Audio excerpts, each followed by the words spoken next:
الحمد لله الفتاح المنان ذي الطول والفضل والإحسان الذي من علينا بالإيمان وفضل ديننا على سائر الأديان ومحى بحبيبه عبده ورسوله محمد عبادة الأوثان وخصه بالمعجزة والسنن المستمرة على تعاقب الأزمان صلى الله عليه وعلى سائر النبيين وآل كل ما اختلف الملوان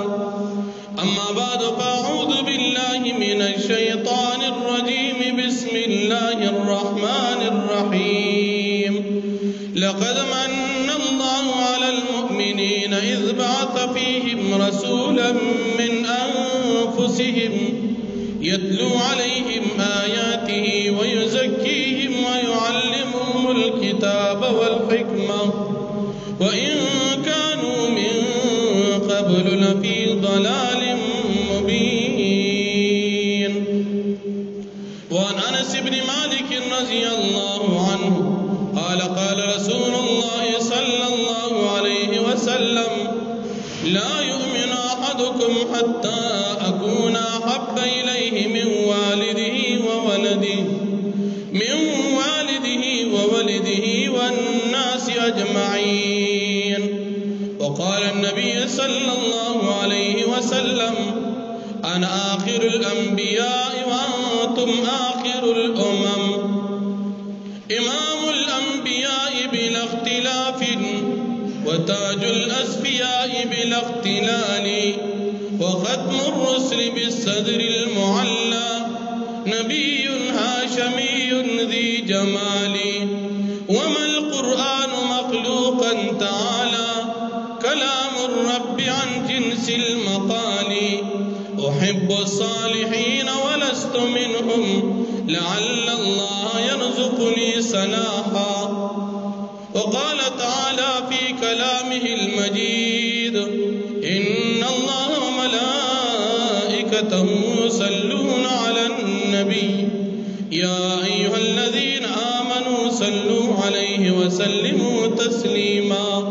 درود شريف اللهم صل على محمد وعلى آل محمد كما صليت على إبراهيم وعلى آل إبراهيم إنك حميد مجيد. اللهم بارك على محمد وعلى آل محمد كما باركت على إبراهيم وعلى آل إبراهيم إنك حميد مجيد. الله رب العالمين پمن اوتا سبان دل بے انعام احسان کڑے دے چپا تمام مخلوقات کی اشرف المخلوقات انسانان پیدا کڑیو. اللہ رب العالمین من اوتا سبان دل دویم بے انعام احسان دا کڑے دے چپا اشرف المخلوقات انسانان کی مسلمانان پیدا کڑیو. دریم بے انعام احسان پمن اوتا سبان دے اللہ رب العالمین دا کڑے دے چپا مسلمانانوں کے دا امام الانبیاء محمد الرسول اللہ صلی اللہ علیہ وسلم امتیان پیدا کری. سلورم بے انعام احسان اللہ رب العالمین پمن اوتا سبان دے دا کڑے دے کہ دا امام الانبیاء علیہ السلام پا امت کے باقیداد اہل السنہ والجماعت نجات والا جماعت کے پیدا کری. دا امام الانبیاء علیہ السلام کہ دا تمام عالم دا پارا رحمت للعالمین دی. دا امام الانبیاء علیہ السلام کہ دا پیغمبرانو کم سلسلہ دا حضرت آدم علیہ السلام نشورو شویوا اغا سلسلہ پا امام الانبیاء علیہ السلام باند انتہا تا رسیدہ. دا امام الانبیاء علیہ السلام دا طول پیغمبرانو اخیرانی پیغمبر دی د امام الانبیاء علیهم السلام پر اتک سرا د نور پیغمبرانو دینونا شریعتنا منسوخ شل کم کتابنا چې د نبی علیہ السلام نه وړاندې تورات انجیل زبور نازلو هغه تورات انجیل زبور زمانه 13 شلا په هغه باندې د عمل داغي تلاوت داغي درس او تدریس داغي دعوت او تبلیغ شرعاً بن شو کله چې قرآن مجید دنیا تراغي امام الانبیاء علیهم السلام ته ملو شو د قرآن مجید دراتک سرا د تورات انجیل زبور نسخه منسوخ وګرځیدي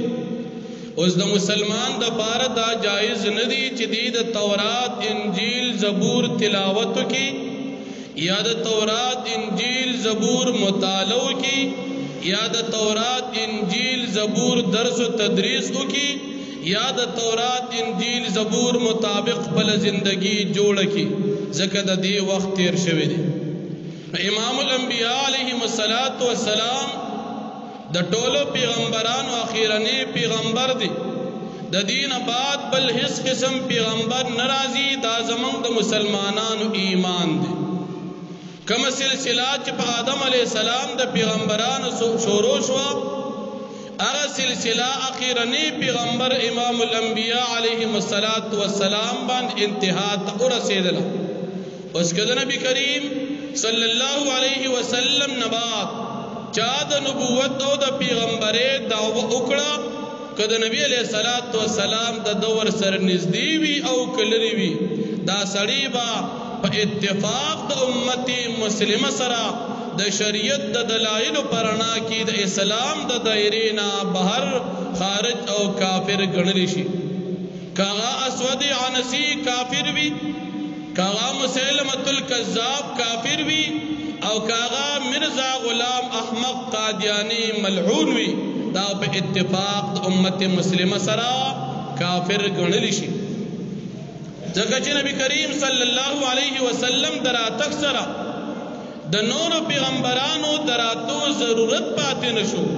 او الله رب العالمین ضرورت نه علاوه یعنی عبس او بے فیدی کارونه نه کوي کم کار چې د پیغمبرو هغه په نبی علیہ السلام باندې اختتام انتها ته ورسېدو د بل پیغمبر ضرورت شتنا الله رب العالمین به ضرورت پیغمبر نه را لېږي او بیا قرآن کریم کې الله پاک اعلان کړی دی چې پیغمبر علیہ السلام د ټولو پیغمبرانو اخیرنی پیغمبر دی ما کان محمد ابا احد من رجالکم ولكن رسول الله وخاتم النبیین د ټولو پیغمبرانو اخیرنی پیغمبر او بل ځکه الله رب العالمین فرمایي قل یا ایها الناس انی رسول الله الیکم جميعا اے خلقو دستاسو د ټولو لپاره پیغمبر یم نو چې د ټولو لپاره پیغمبر راغی د بل پیغمبر دراتلو حاجت او ضرورت پاتې نشو امام الانبیاء علیهم السلام دنیا ته تشریف راوړ کله چې نبی کریم صلی الله علیه وسلم دنیا ته تشریف راوړ د نبی علیہ السلام زندگی هر یو لمحه هر غړې انتهایی قابل عمل او د مسلمانانو د پاره دلوي درس او د سبق ذریعہ ده نبی علیہ السلام دنیا ته تشریف راوړ تاسو ته وړاندې نوم دا خبره د نبی علیہ السلام د سیرت متعلق مختصر ذکر شوی نبی علیہ السلام چې پیدا کیږي نو په داسې وخت کې چې والد محترم وفات دي صرف د مور په پرورش کې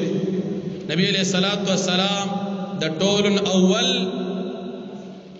د خپل مور بی په واقعستل بیا دا غینه بعد د ابو لهب چې کوم آزاد کردا وینځوا خویبا کله چې نبی علیہ السلام پیدا شو او دی وینځي خبر ورکو چې ستا اوراره د عبد الله سیب زوی پیدا شو نو دوته په یوې ګوتې سر اشاره وکړه چې زته ما آزاد کړې عبد الله بن عباس رضی الله عنه فرمایي چې ابو لهب می خوب کیوں لیدو ابو لهب وی چې ما ته ډېر سخت عذاب دی په جهنم کې خو یو د پیر په ورځ باندې د یوې ګوتې د وجې نه ما ته اوبو د ګوتې په سر ملاویږي په دغه ورځ باندې زما لږه گزاره کیږي ځکه چې نبی علیہ الصلوۃ والسلام پر اتک باندې خوشاله شوی نو موږ مسلمانان د نبی کریم صلی الله علیه وسلم پر اتک باندې خوشاله یو خو د خوشاله مقصد دا نه دی چې ترې دغه یو ورځ خوشاله او نور د ټول کال د پیغمبر مخالفت کې خوشاله مطلب دا دی چې نبی علیہ الصلوۃ والسلام دنیا ته د کم غرض او مقصد د پاره تشریف راوړو مسلمان دی هغه غرض او مقصد باندې زندگی تیر کړي د خوشاله غرض او مقصد دا دی چې خپل ظاهر او باطن خپل سیرت او صورت د خپل پیغمبر محبوب بشان جوړ کا کاغه پکور کی وی کاغه بهر وی کاغه د ځواني وی کاغه د بډاوالي وی کاغه د نارینه وی کده زنانه وی او کاغه د ظاهر وی او کاغه د باطن تخپل ټوله زندگی د خپل محبوب بشان جوړ کا دا د نبی علیہ الصلوۃ والسلام محبت او د نبی علیہ الصلوۃ والسلام خوشحالی دا چې مسلمان په خوشاله نو نبی علیہ الصلوۃ والسلام تا ثویبی په ور کول د دینه بعد بیا د عرب یو دستور او قانون چې د دې کلو خزي د باندو خزي براتلی او د مکی مکرمه نه زنانه بوتلی مکی مکرمه نه به د پيو ماشومان بوتل چاغي ته به په ورکل او باغی بوت اجرت ملاوي دو د قبیله بنو سعد یو زنانه وا حضرت حلیمه سعدیہ رضی الله عنها دا هم پدی پوزیشن کې او پدی اراده باندې مکی مکرمه تراغله بلال باندې راځي نور زنانه دا غي سرلې ډېر زیاتې تیز روان دي او د دې سورلې کمزوري د پلار تیم سمنش بل یو بچي عبد الله ور سره دي بلال باندې روان دي خاوند مر سره دي دلته چې مکی مکرمه ترا او رسیدل چې وی قتل ماشومان ټول نور زنانو اخستری صرف یو ماشوم امام الانبیاء رحمت للعالمین محمد رسول الله صلی الله علیه وسلم پاتې اوس د الله رب العالمین عجیب نظام دی ماشوم یتیم دي سو کو تلاش کینا زنانه چې کله تپوس کی د دې ماشوم وارثان څوک دي نو مور دوی دی وارث پلاری وی پلاری وفات دا خو یتیم دي زنانه واپس چې په دغه مونږ ته سملاویږي حضرت حلیمه سعدیہ رضی الله عنها د امام الانبیاء علیهم الصلاۃ والسلام انتخاب کو چې دی بزبوزم زکه دا ډیره بدره چې مونږه سحر راغلیو او واپس بوزو نو خالیلا سن بزو ځان سره بدی بوزو او کې دې چې الله رب العالمین مونږ ته پدی انسان او پدی معصوم کې ډیر برکت واچي رب العالمین حدیث قدسی دی انا عند ظن عبدی بی چې بنده په ما باندې څنګه ګمان وکړو زه د سره د ګمان مطابق معاملې کو دې زنانا دا خیال وکړه چې الله ما ته دې کې برکت واچي الله رب العالمین برکت واچو خاوند ته وی چې دا ببوزو خاوندم رضا شو چې بس خو بهزو بل روان دي نور زنانه مخکې تلیغي ځان سره ماشومان روان کړي د عربو نه روان کړي مالدار قبیلون نور زنانه ډېر مخکې تللی دي او هغه سوارلې د چپلاره باندې ډېر تیز دي خاون وته وی چې انتخاب دی کو خدا سے معلومه چې انتخاب ډېر قیمتي انتخاب کړي او هغه سوارلې دا چې مکی ترازی نو بلاره باندې ډېر په تکلیف راضی نه کمزوري ده او اوس هغه سوارلې دا تر دې چې د نور زنانو نه په لار باندې وړاندې شو کله چې کور ته ورسېدل ماشومې سینې ته واچو په ورکې دومره به ورته الله رب العالمین د حلیمه رضی الله عنها په بدن کې پیدا کړل چې خپل رضاعی رور د نبی علیہ الصلوۃ والسلام هغه مړیږي او امام الانبیاء علیهم السلام هم په پيو مړیږي د دینه بعد اوغه کې دومره پیراغلل چې مخکې به ډیره اوچوا د دې کار بم پې نه کېده اوس دومره دی چې د دې د ضرورت هم زیاتېږي دومره پیپا اوغه کې راغلل او د دې چیلې وي نو په دغه وخت کې د دې چیلې اوچې وي به نه ورکول ډېرې کمزورې وي او چې کله امام الانبیاء علیهم السلام د دوی په پرورش کې راغی هغه چیلې دي چې ماخام کور ته راځي نو د پيو نه تی ډکوي نبی علیہ الصلوۃ والسلام پرورش کوي او ډیر انتهایی خیال ساتي د الله پاک رحمت په شروع شو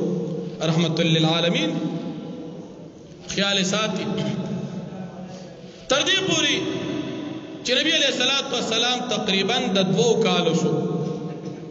د خپل رضاعیرونو خويندو سره به هر ځل چيلې به سرولې یو ورځ پدې کې 2 فرشتي راغلي انساني شکل باندې یو جبريل علیہ السلام دی او بل میکائیل علیہ السلام دی نبی کریم صلی الله علیه وسلم سملو سینې ورته سری کړه زړې تیرا اوستو هغه اوینځو او د دې بدن د دې زړنا یې ولدوا وړي د وینې غونډاري اوغرزول دلته نبی علیہ الصلوۃ والسلام سره خپل رضاعیرونه دغه پمنډه مور له کور تراغلل چې زمونږه د قریشي رور داسې تکلیف پیښ شو اخو څو کسان ناغل علالک سینې ول سینې کړ زر زر دی خدا خاوند دواړه پمنډه باندې راغلل فرشتو ځان سره د سرو زر خانک راوړو او په خانک کې ووروا نبی علیہ الصلوۃ والسلام سینې سری کړی وا زړې تراوستي وینځلو او دا غینه بعد واپس بن کړو چې دی رال چې وی قتل پسینه باندې هغه چاپونه موجود دي امام الانبیاء علیهم السلام چې دیو قتل زر حلیمه رضی الله عنها خپل زړه ته جوخ کو ډیر شفقت مینه ورکړه او دا غینه بعد خاون خپل زړه ته جوخ کو نبی علیہ الصلوۃ والسلام دا شق صدرو چې د نبی علیہ الصلوۃ والسلام اولنی او شو محدثین حضرات فرمایي چې د نبی علیہ السلام دا شق صدر په دی وخت کې د دې د پاره او شو چې د نبی علیہ السلام پزړه کې د ګناه کم اثرات او کم ماده و ناغه ته لری کا ځکه دا زموږ مسلمانانو ایمان دی چې پیغمبران د هر قسم گناهونو الله پاک ساتي پیغمبران د وړو او د لویو هر قسم گناهونو پاکي ځکه دا د انسانیت د پاره نمونی وی د امت مسلمه د پاره امام الانبیاء علیهم السلام اسوه حسنه ده لقد كان لكم في رسول الله اسوه حسنه اسوه حسنه ده خلق بو تګوري داسې زندگی به تیری نو د هر قسم گناهونو پاکي نو د گناه غماده ته او استلا دا شق صدر اول او شو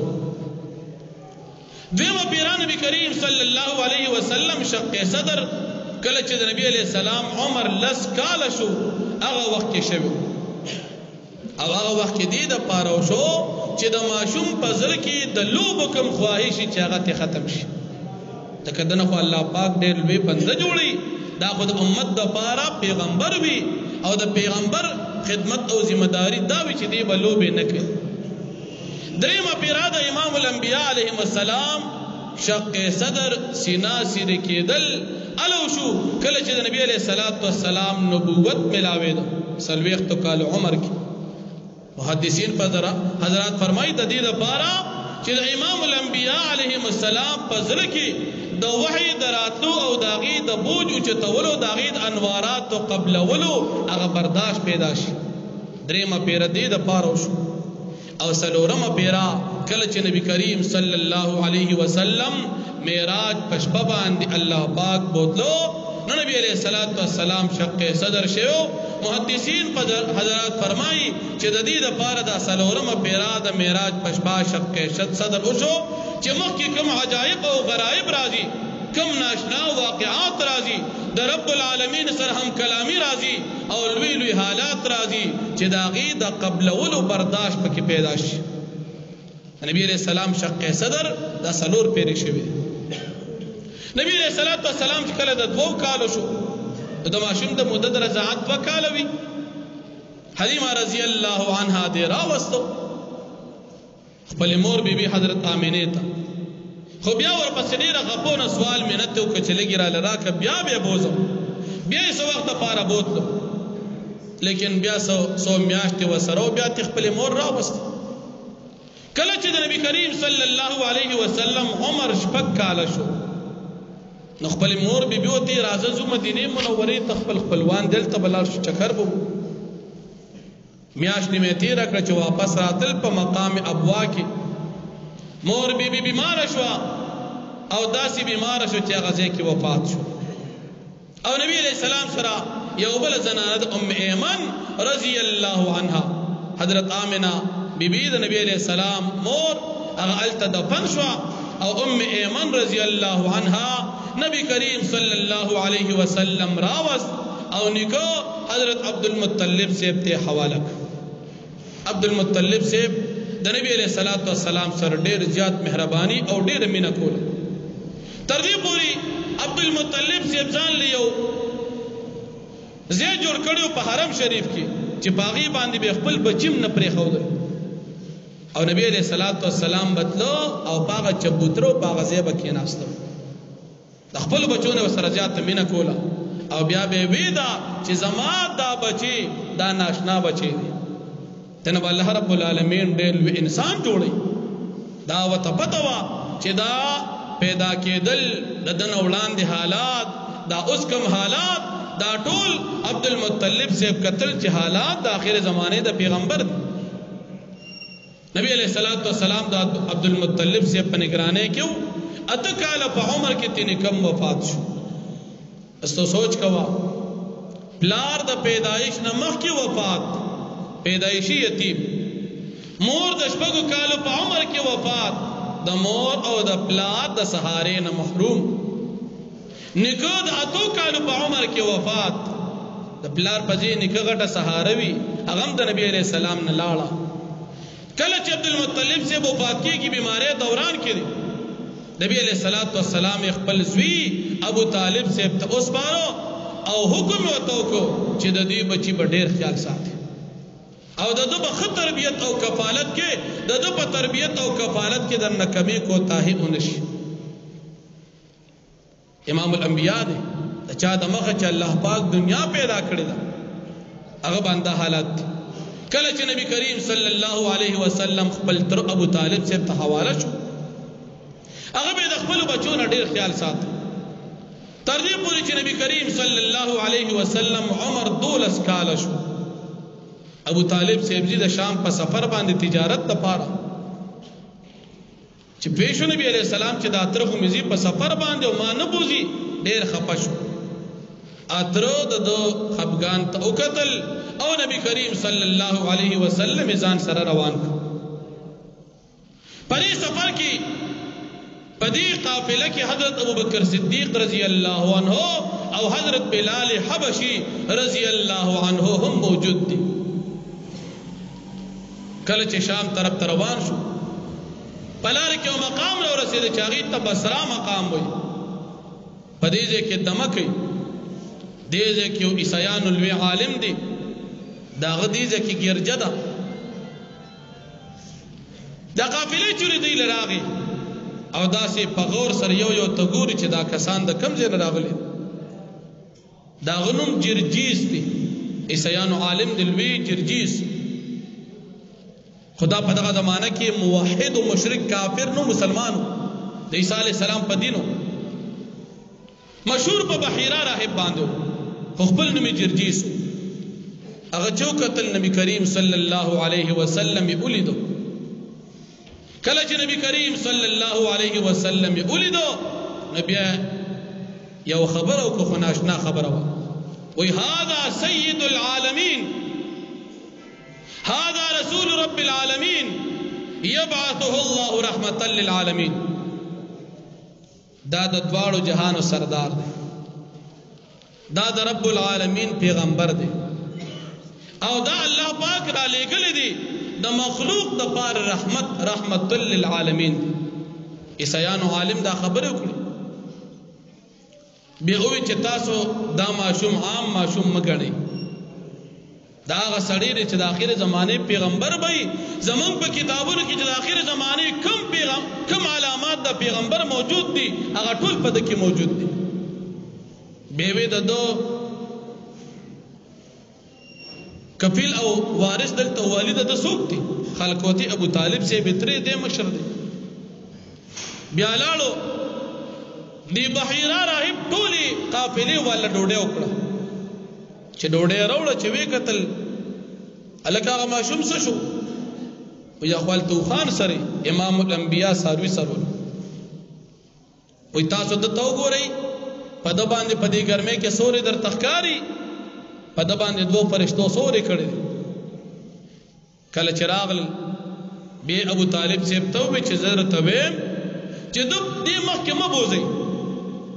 ځکه د روم کسان خبر شوي دي چې د آخر زمانې پیغمبر پیدا شوي د هغه د قتل لپاره هغې کسان خورئ نو دې مخکې بونه ځئ ابو طالب صاحب ته وویل چې زه درته ویم چې مه بوځئ دا خبره ومنئ ابو طالب صاحب نبی کریم صلی الله علیه وسلم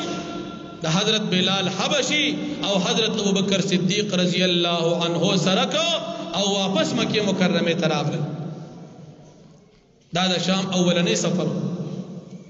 کله چې د نبی کریم صلی الله علیه وسلم عمر بیا 50 کال شو دیم سفر کې د شام دلته د قریشو قافلې دي شام طرف ته یو زنانه ده کونډه ده ام المؤمنین حضرت خدیجه الکبرى رضی الله عنها دا ډیره مالدار و د قریشو د ټولې قافلې به چې څومره د تجارت سامانو د هغې عمره بردي د یوازې دومره مالدار و دی نبی کریم صلی الله علیه وسلم ته پیغام ولېږو چې ته تجارت کې نو د تجارت په طور زمونږ د سامان د تجارت یو څه د خلکو په نسبت به تاله زه ډبل ګټه درکم خلکو له چې څه مزدوري ورکوم تاله به ډبل درکم یو غلام یې ورسره کمې سره نبی علیہ الصلوۃ والسلام د قافلې سره لاړو دلته چې بیا را ورسې شام ته په لار راځي عمره مقام ته بیا را ورسې د بصره مقام ته دلته بل یو راهب دی دا غنوم دی نستورا د عیسایانو عالم دی لوی مسلمان دی په دغه دور کې هغه چې وکتل هو آخر الانبیاء وی دا خو آخر زمانه پیغمبر دی د پیغمبرانو آخر الانبیاء د ټول پیغمبرانو آخرانی پیغمبر دی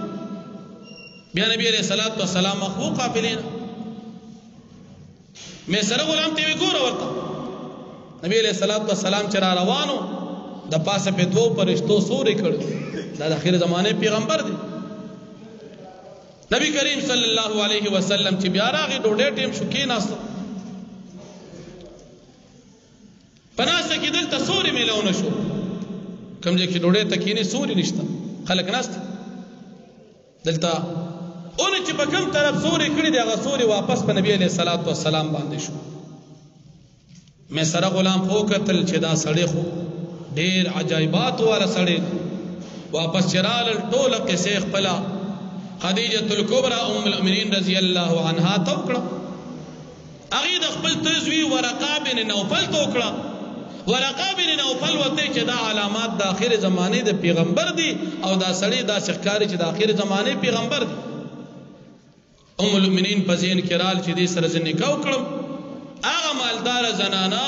چې په دې وخت کې د هغې عمر 40 کاله دی او د امام الانبیاء علیهم السلام عمر 25 کاله دی نبی کریم صلی الله علیه وسلم ته د نکاح پیغام راولېږو اگر چې دې زنانه ته ډېرو مالدار سردارانو پیغامونه د نکاح رالیږلي خو دې نو قبول کړي او دلته هغه ماشوم ته هغه ځوان ته پیغام راولېږو چې د هغه پلار نشته مور نشتا نکی نشتا تر ابو طالب سے بھی وفات دی سوکم نشتا یو رب العالمین نشتا نبی علیہ الصلوۃ والسلام ته چې پیغام راولې نبی علیہ الصلوۃ والسلام د خپل تر ابو طالب سے سره مشوره وکړه ابو طالب سے نور ترونو مشوره ورکړه چې بالکل دا خد نکاح و سره وکړه نبی علیہ الصلوۃ والسلام د دې زنانا ام المؤمنین حضرت خدیجه الکبرى رضی الله عنها سره نکاح وکړه د نکاح نه بعد بیا سو شو هغه ان شاء الله مزید مخکې وایو الله رب العالمین دې موږ تاسو ته د نبی کریم صلی الله علیه وسلم په طریقه د جون تیرول توفیق راکړي دا زموږ استاد محبوب پیغمبر دی کوم ژوندۍ تیر کړی دا موږ به څنګه تیرو او زموږ مسلمانانو د نور دینونو فرق دی چې زموږ محبوب پیغمبر څنګه کار کړی دی څنګه جون تیر کړی دی زموږ داغه په طریقه کې کامیابی ده او کنه مونږ تاسو داغه د طریقې نه بل طرف روان شو نو یقینا دا زمونږ استاد لپاره ناکامی ده الله رب العالمین دې مونږ تاسو نبی عليه السلام په سنت طریقه ژوندۍ نصیب کړي الحمدلله رب العالمین والعاقبة المتقين والصلاة والسلام على أشرف الأنبياء والمرسلين وعلى آله وصحبه أجمعين الله پاک زموږ د ټولو ګناهونه معاف کړي د نیکه توفیق راکا د عزت د خوشاله جون زمونږ د ټول نصیب کا الله پاک ډېر بیماران دي په دې ناس ملګرو کې باجی ملګری بیماران دي کورونو کې ډېری بیمارې دي الله ټول مسلمانان بیماران ټول ته شفای کامل عاجل ورک په تمام دنیا کې تردید مسمر مسلمانان او فاسی زمونږ والده وفات تا الله پاک ټول مسلمانانو سره مغفرت تام نصیب کا الله په تمام دنیا کې چې څومره مسلمانان مسافر دي اکثر ډېر ملګری زمونږ مسافر د دعا درخواست کې یو ملګری د کاروبار کې پریشانی ده دوه کې چې الله پاک د ټول مسلمانانو مسافرو د تمام سفری مشکلات او پریشانونو حفاظت نصیب کړي ټول پریشان الله زمونږ مسلمانانو ختم کړي موږ ټول ته نبی عليه السلام په سنت طریقه جن نصیب کړي نبی عليه السلام زمونږ د پاره چې څومره تکلیفونه مشقتونه تیر کړی دي الله رب العالمین موږ ټول ته د نبی عليه السلام په سنت طریقه جن نصیب کړي په تمام دنیا کې څومره مسلمانان د دین په کومه شعبه کې خدمت کوي الله پاک امداد او نصرت نصیب کړي الله پاک زمونږ د دین زمونږ د دې وطن حفاظت وکړي موږ ټول ته د نبی عليه السلام په سنت طریقه جن مرګ او بعث بعد الموت نصیب کړي د نبی عليه السلام شفاعت زمونږ د ټول په حق کې الله پاک قبول کړي وصلی الله تعالی علی خیر خلقه محمد و علیه و صحبه اجمعین برحمتک یا ارحم الراحمین.